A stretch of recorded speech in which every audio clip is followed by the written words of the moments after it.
आज हम लोग डीपीएस 7 का डिस्कशन कर रहे हैं। सबसे पहले फर्स्ट क्वेश्चन की बात करी जाए। फर्स्ट क्वेश्चन में कहा गया velocity of A flux of a liquid through an orifice in the bottom of a tank does not depend on. अगर वेलोसिटी की बात करी जाए ऑरिफिस से जो बॉटम ऑफ द लिक्विड से होगा, अगर हाइट h तक लिक्विड भरा हुआ है तो स्पीड होगी √2gh। तो इसका मतलब वो किस किस पे डिपेंड करेगी? g है एक्सेलरेशन ड्यू टू ग्रेविटी, उस पर डिपेंड करेगा। हाइट पर डिपेंड करेगा, तो अगर हम इसमें ऑप्शन देखें डेंसिटी पे डिपेंड नहीं करता। बी ऑप्शन था हाइट, वो सही है। सी ऑप्शन है एक्सेलरेशन ड्यू टू ग्रेविटी, वो भी सही है। D none of the above, obviously वो गलत हो गया, तो करेक्ट ऑप्शन है ए। क्वेश्चन नंबर सेकंड में बात करें, इसमें कहा गया कि अगर मोमेंटम को आप 50% बढ़ा दें तो काइनेटिक एनर्जी में कितना इंक्रीज आएगा। अगर मोमेंटम पहले p था तो फाइनली मोमेंटम 1.5p हो जाएगा, और अगर एनर्जी की बात करी जाए तो वो हो जाएगी p²/2m। अगर इसी के अकॉर्डिंगली फाइनल काइनेटिक एनर्जी देखी जाए तो वो हो जाएगी 1.5p का होल² यानी 2.25 p²/2m। अगर एनर्जी में परसेंटेज इंक्रीज देखा जाए तो आपको 1.25 p²/2m में से सब ये इन दोनों को सब्ट्रैक्ट करके ये रिजल्ट आ जाएगा, और इसे आप डिवाइड कर दीजिए p²/2m से। तो जो फाइनल एनर्जी है, जो इंक्रीज है इनफैक्ट एनर्जी का, वो 1.25 गुना हो गई, और इसका मतलब 125% का इंक्रीज हो गया। इसके बाद थर्ड क्वेश्चन के लिए बात करें। थर्ड क्वेश्चन में ये कहा गया था कि आरएमएस स्पीड ऑक्सीजन के जो मॉलिक्यूल्स की है वो कुछ पर्टिकुलर टेम्परेचर पर v है। अगर टेम्परेचर को डबल कर दिया जाए और ऑक्सीजन गैस डिसोसिएट हो जाए एटॉमिक ऑक्सीजन में, तो आरएमएस स्पीड कितनी हो जाएगी? आरएमएस स्पीड का फॉर्मूला होता है √3RT/m। अगर आपने टेम्परेचर डबल कर दिया तो ये 2T हो जाएगा, लेकिन एक और फर्क पड़ेगा। जब ऑक्सीजन मॉलिक्यूल डिसोसिएट होगा ऑक्सीजन एटम्स में, तो मॉलिक्यूलर वेट की जगह अब एटॉमिक वेट आ जाएगा, तो m की जगह हो जाएगा m/2। तो इसके अकॉर्डिंगली यहाँ पे 2 ऊपर जाएगा और ये आ जाएगा 4, और स्पीड आ जाएगी 2 टाइम्स ऑफ प्रीवियस स्पीड। इसके बाद क्वेश्चन नंबर 4 की बात करते हैं। क्वेश्चन नंबर 4 में हमें बताया गया था कि हमारे पास 2 वेक्टर्स हैं। हमें बताना था कि इसमें कितना वेक्टर ऐड करें कि जो रिजल्टेंट वेक्टर आए वो एक यूनिट वेक्टर हो अलोंग वाई एक्सिस। तो अगर मान लीजिए वो जो तीसरा वेक्टर मैंने ऐड करा वो था ए वेक्टर, तो unit vector along Y axis हो जाएगा j। आप सारे i j k वाले कंपोनेंट्स इंडिविजुअली ऐड करें और सबको राइट हैंड साइड ले जाएं, तो अकॉर्डिंगली ए वेक्टर आ जाएगा -4i -2j +5k। इसके बाद फिफ्थ क्वेश्चन पर आ जाएं। फिफ्थ क्वेश्चन में स्टीफन लॉ पर बेस्ड क्वेश्चन है। क्वेश्चन में कहा गया था एक ब्लैक बॉडी 10 कैलोरीज पर सेकेंड रेडिएट करती है 227 डिग्री सेल्सियस, तो 727 डिग्री सेल्सियस पे कितना रेडिएशन होगा? तो सबसे पहली बात तो ये जो रेट ऑफ रेडिएशन है वो एब्सोल्यूट टेम्परेचर की पावर 4 के प्रोपोर्शनल है, तो E is directly proportional to T⁻⁴। E2/E1 हो जाएगा T2/T1⁻⁴। तो इसके अकॉर्डिंगली ये रिजल्ट आ जाएगा। केल्विन में आप टेम्परेचर को कन्वर्ट कर दें तो 1000/500⁻⁴ या फिर 16। क्योंकि पहले जो एनर्जी निकल रही थी वो निकल रही थी 10 कैलोरीज पर सेकेंड के रेट से, तो E2 की वैल्यू आ जाएगी इसके अकॉर्डिंगली 16 × 10 यानी 160 कैलोरी पर सेकेंड। इसके बाद क्वेश्चन नंबर 6 के लिए बात करें। क्वेश्चन नंबर 6 में कहा गया था एक व्यक्ति है वो बस के पीछे दौड़ रहा है, बस चल रही है एक्सेलरेशन 2 मीटर पर सेकेंड स्क्वायर से। आदमी कांस्टेंट स्पीड से चल रहा है 10 मीटर पर सेकेंड से। कितना टाइम उसे बस को चढ़ने में लगेगा अगर इनिशियली वो 25 मीटर दूर था? तो आप मान लीजिए टाइम t पे उस व्यक्ति ने उस बस को कैच कर लिया, तो इसका मतलब ये हुआ जितना मैन ने डिस्टेंस कवर करा वो बस का कवर करा हुआ डिस्टेंस +25 मीटर होगा। ऑब्वियसली वो 25 मीटर पीछे था तो 25 मीटर उसे ज़्यादा चलना पड़ेगा। आदमी कांस्टेंट स्पीड से चल रहा था तो डिस्टेंस ट्रैवल्ड हो जाएगा स्पीड इंटू टाइम यानी 10 × t। डिस्प्लेसमेंट ऑफ बस आएगा, क्योंकि वो कांस्टेंट एक्सेलरेशन से चल रही है तो ut + ½ at²। बस की इनिशियल वेलोसिटी 0 है तो ut में ये वाला पार्ट हो गया 0 + ½ a acceleration of the bus 2 है इंटू t², और पुराना जो डिस्प्लेसमेंट एक्स्ट्रा जो उसने कवर करना था दैट वॉज 25। यहाँ से आपके पास एक क्वाड्रेटिक बनेगी और इसे सॉल्व करके आप पाएंगे टाइम आएगा 5 सेकेंड्स। इसके बाद क्वेश्चन नंबर 7, इसमें कहा गया 2 वायर्स हैं इक्वल डायमीटर के हैं, रेजिस्टिविटी है ρ1 ρ2, लेंथ है L1 L2।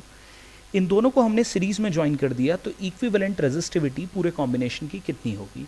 सबसे पहली बात तो ये सीरीज में रेजिस्टेंसेज ऐड हो जाती हैं तो R1 + R2 कैपिटल R के बराबर होगा। अगर पहले वाले रेजिस्टेंस के लिए बात करी जाए तो वो आएगा ρ1 L1/a, और दूसरे के लिए बात करी जाए तो रो टू L2 अपॉन ए, क्योंकि दोनों के डायमीटर सेम थे तो इसलिए एरिया दोनों के सेम लिए गए हैं। अगर फाइनल रेजिस्टेंस की बात करी जाए तो वो आ जाएगा रो, ये मैंने इक्विवेलेंट रेजिस्टिविटी मान लिया, और लेंथ हो जाएगी L1 प्लस L2, एरिया वही, क्योंकि दोबारा से वही बात, इक्वल डायमीटर था। तो यहाँ से जब आप सॉल्व करेंगे ए पूरे से कैंसिल आउट हो जाएगा और रेजिस्टिविटी आपके पास आएगा रो1 L1 प्लस रो2 L2 upon L1 plus L2। इसके बाद आ जाते हैं क्वेश्चन नंबर 8 पे। क्वेश्चन नंबर 8 में हमसे कहा गया था एक प्रोजेक्टाइल में हमें बताना है मैक्सिमम हाइट और टाइम ऑफ फ्लाइट के स्क्वायर का रेशियो। मैक्सिमम हाइट का फॉर्मूला होता है you square sine square theta upon 2g, और टाइम ऑफ फ्लाइट का फॉर्मूला होता है 2u साइन थीटा बाई जी। अगर आप इसका स्क्वायर करके डिवाइड करते हैं तो u स्क्वायर और sine square theta cancel out हो जाएगा और आपके पास वैल्यू बचेगी g/8। अज्यूमिंग g 10 है, जो कि गिवन भी है यहाँ पर, ये रेशियो आपका 5:4 आ जाएगा। इसके बाद 9th क्वेश्चन, पोटेंशियोमीटर का सिंपल सा क्वेश्चन है। इसमें कहा गया है पोटेंशियोमीटर को इस्तेमाल कर रहे हैं दो सेल्स के EMF E1 और E2 को कंपेयर करने के लिए। जब सेल E1 है उसमें हमसे कहा गया नो डिफ्लेक्शन पॉइंट जो है वो 20 सेंटीमीटर पर ऑब्टेन होता है, और E2 के लिए नो डिफ्लेक्शन पॉइंट, या इनफैक्ट कहना चाहिए जीरो डिफ्लेक्शन पॉइंट ऑब्टेन हुआ 30 सेंटीमीटर पे। तो E1 या कोई भी इनफैक्ट जो EMF होगा वो किसके बराबर होगा, वो होगा K इंटू L, जहाँ पर K है पोटेंशियल ग्रेडियंट उस पोटेंशियोमीटर वायर पे।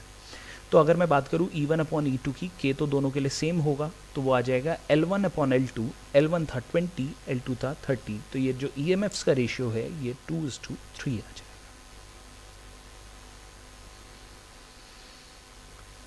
इसके बाद क्वेश्चन नंबर 10 के लिए बात करें। एक पुली से कनेक्ट करके हमने एक ब्लॉक को सस्पेंड करा हुआ है, यहाँ पर एक और पुली कनेक्टेड है, और सबसे ऊपर वाली पुली के राइट साइड में हम फोर्स अप्लाई कर रहे हैं 20 न्यूटन का। क्वेश्चन में हमसे पूछा गया है ये जो 2 kg का मास है इसका कितना एक्सेलरेशन होगा। तो सबसे पहले इसका फ्री बॉडी डायग्राम बनाया जाए तो होगा क्या, उससे पहले टेंशन की बात कर ली जाए। ये जो वायर है जितना टेंशन इसमें होगा उतना ही लेफ्ट वाले वायर में होगा, और क्योंकि ये सेम वायर ही जा रहे हैं तो इस वाले में भी सेम टेंशन आएगा। तो इधर है 20 न्यूटन, इधर है 20 न्यूटन, तो नीचे वाले में ऑब्वियसली 40 न्यूटन हो जाएगा। तो फ्री बॉडी डायग्राम जब 2 kg का बनेगा तो 40 न्यूटन अपवर्ड डायरेक्शन में, इसका वेट 2g डाउनवर्ड, क्योंकि ऊपर वाला फोर्स ज़्यादा है तो मैंने एक्सेलरेशन अपवर्ड डायरेक्शन में अज्यूम कर लिया। ऊपर के डायरेक्शन में नेट फोर्स आ जाएगा 40 माइनस 2g, और ये नेट फोर्स बराबर हो जाएगा मास जो कि 2 kg के बराबर है इंटू एक्सेलरेशन a। जब आप यहाँ से सॉल्व करेंगे तो आप पाएंगे एक्सेलरेशन आएगा 10 मीटर पर सेकेंड स्क्वायर अपवर्ड डायरेक्शन, तो ये ऊपर की तरफ 10 मीटर पर सेकेंड स्क्वायर आएगा। इसके बाद क्वेश्चन नंबर 11 की बात करी जाए। इलेक्ट्रिकल सर्किट का क्वेश्चन है। इसमें एक सर्किट आपको इंडिकेटेड था, इसमें बताना था इक्विवेलेंट रेजिस्टेंस कितना होगा P और Q के अक्रॉस। इस वाले केस में अगर हम बात करें, सबसे पहले 3 और 6 ये दोनों हैं पैरेलल में, तो आप सबसे पहला काम इन दोनों को पैरेलल में करने का करें। ये दोनों पैरेलल में होंगे तो इफेक्टिव रेजिस्टेंस हो जाएगा R1 R2 upon R1 plus R2 यानी कि 2 ओम्स। साथ में सीरीज में कनेक्टेड है 8 ओम्स और नीचे रह गया 10 ओम्स। तो अब आपका जो आंसर है इन दोनों को सीरीज में करें और इस कॉम्बिनेशन को फिर 10 के साथ पैरेलल में कर दें। तो ये होना था इस क्वेश्चन में।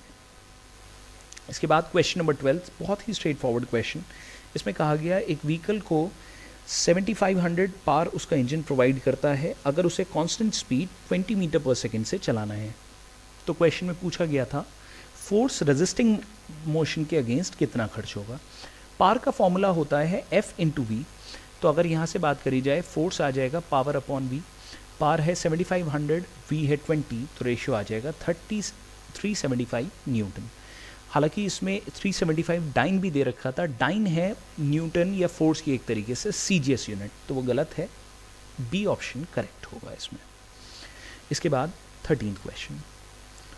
13th क्वेश्चन में कहा गया था हम एक सर्किट अज्यूम करते हैं जिसमें एक सर्कुलर लूप के एक एंड से करंट एंटर करता है और दूसरे एंड से बाहर आता है एक डायमीटर के अलोंग। क्वेश्चन में कहा गया हमसे कि अब मान लीजिए कोई चार्ज पार्टिकल है वो इसी सर्कुलर वायर की एक्सिस पर जाता है परपेंडिकुलर टू दिस, और वो मूव कर रहा है स्पीड v से, उस पर चार्ज q है, तो हमें बताना है उस पर फोर्स कितना लगेगा। हमें पता है फोर्स होता है QVB। तो सबसे पहला काम होगा कि यहाँ मैग्नेटिक फील्ड को कैलकुलेट करना। आप एक बात सोचें, अगर दोनों तरफ बराबर बराबर करंट डिस्ट्रीब्यूट होगा तो इसका मतलब सेंटर पे मैग्नेटिक फील्ड जितना एक सेमी सर्कुलर वायर की वजह से इनवर्ड आएगा उतना ही दूसरे की वजह से आउटवर्ड। तो सेंटर पे अगर मैग्नेटिक फील्ड की बात करी जाए वो 0 हो जाएगा। फोर्स होता है QVB, तो अगर मैग्नेटिक फील्ड खुद ही 0 हो गया तो फोर्स भी यहाँ पर सीधी बात है 0 हो जाएगा, तो इसमें फोर्स होगा 0। इसके बाद क्वेश्चन नंबर 14 के लिए बात करें। क्वेश्चन नंबर 14 में कहा गया एक मोटरसाइकिलिस्ट 72 किलोमीटर पर आवर से चल रहा है, वो एक टर्न लेता है और रेडियस ऑफ कर्वेचर इस टर्न के लिए है 20 metre. Acceleration due to gravity अगर 10 मीटर पर सेकंड स्क्वायर है तो स्लाइड करने से बचने के लिए क्वेश्चन में पूछा गया है वो वर्टिकल प्लेन से कितने एंगल पर खुद को टिल्ट करे। तो हमें पता है फॉर्मूला tan थीटा होता है v²/rg। यहाँ स्पीड जो गिवन थी हमें 72 किलोमीटर पर आवर को हमें पहले मीटर पर सेकंड में कन्वर्ट करना पड़ेगा, तो 5/18 से मल्टीप्लाई कर दें। रेडियस इज 20 और g हो जाएगा 10। तो यहाँ से सॉल्व करके tan थीटा 2 आता है या थीटा आ जाएगा tan इनवर्स 2। इसके बाद क्वेश्चन नंबर 15 के लिए बात करें। क्वेश्चन नंबर 15 में कहा गया किसी सर्टेन प्लेस पर हॉरिजॉन्टल कंपोनेंट अर्थ के मैग्नेटिक फील्ड का √3 टाइम्स है वर्टिकल कंपोनेंट का, तो हमें एंगल ऑफ डिप बताना था। अगर मान लीजिए एंगल ऑफ डिप थीटा था तो horizontal component b cos theta के बराबर होगा, जहाँ पर b है अर्थ की वजह से मैग्नेटिक फील्ड। वर्टिकल कंपोनेंट हो जाएगा b sin थीटा।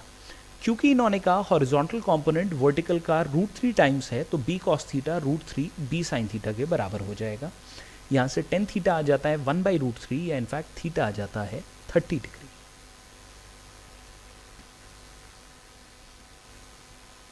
इसके बाद क्वेश्चन नंबर 16 के लिए बात करें। इसमें एक स्फेरिकल बॉल के बारे में बताया गया है, वो एक टेबल पे रोल कर रही है, स्लिप नहीं कर रही, तो उसकी टोटल एनर्जी का कितना पार्ट रोटेशन से एसोसिएटेड होगा। कुछ ऐसा ही क्वेश्चन पहले भी एक बार हमने डीपीएस में दिया था। ट्रांसलेशनल एनर्जी की अगर मैं बात करूं तो वो ½ mv² के बराबर होगी और रोटेशनल हो जाएगी ½ I ω²। क्योंकि ये स्फेरिकल बॉल है तो सॉलिड स्फेयर की तरीके से ट्रीट करें, मोमेंट ऑफ इनर्शिया हो जाएगा 2/5 mr²। और यहाँ से ये रोटेशनल काइनेटिक एनर्जी आ जाती है 1/5 mv²। तो अगर टोटल काइनेटिक एनर्जी की बात करी जाए तो वो दोनों का एडिशन होगी, वो आ जाएगी 7/10 mv²। और रोटेशनल और टोटल एनर्जी का आपको रेशियो मिल जाएगा 2/7। तो इसका मतलब 2/7 पार्ट टोटल काइनेटिक एनर्जी का रोटेशनल फॉर्म में है और बचा हुआ 5/7 पार्ट इसका ट्रांसलेशनल एनर्जी की फॉर्म में है। इसके बाद क्वेश्चन नंबर 17 के लिए बात करते हैं। 17th में हमसे कहा गया था रिफ्रैक्टिव इंडेक्स किसी सर्टेन ग्लास का 1.5 है। हमसे बताया गया है कि वेवलेंथ जो है वैक्यूम के अंदर इस लाइट के लिए है 6000 एंगस्ट्रॉम। तो हमें बताना है कितना वेवलेंथ होगा लाइट का इस ग्लास में। अगर म्यू की बात करी जाए तो बराबर होता है lambda in vacuum upon lambda in that medium. तो लैम्डा अगर ग्लास की बात करी जाए तो वो बराबर आ जाएगा wavelength in vacuum upon refractive index. Wavelength in vacuum 6000 है और रिफ्रैक्टिव इंडेक्स है 1.5, तो रेशियो आपके पास आ जाएगा 4000 एंगस्ट्रॉम। इसके बाद हमारा 18th क्वेश्चन जो है इसमें कहा गया काइनेटिक एनर्जी एक बॉडी की जिसे हमने प्रोजेक्ट करना है अर्थ सरफेस से इन्फिनिटी तक, वो कितनी होनी चाहिए अगर उसका मास है m। तो यहाँ पर वर्क डन के लिए सबसे पहला काम तो हम ये करेंगे, इनिशियल का इसकी एनर्जी लिखेंगे। तो इनिशियली इसके पास केवल और केवल एक पोटेंशियल एनर्जी थी जो थी -g M अपॉन r, यानी पोटेंशियल एनर्जी एसोसिएटेड विद अर्थ। लेकिन जैसे ही इन्फिनिटी पर पहुंचेगा तो इसकी फाइनल एनर्जी हो जाएगी 0। और अगर मैं वर्क डन की बात करूं तो वर्क डन हो जाएगा final potential energy minus initial potential energy. जब आप इसे सब्ट्रैक्ट करेंगे तो आप पाएंगे ये आएगी g M अपॉन R।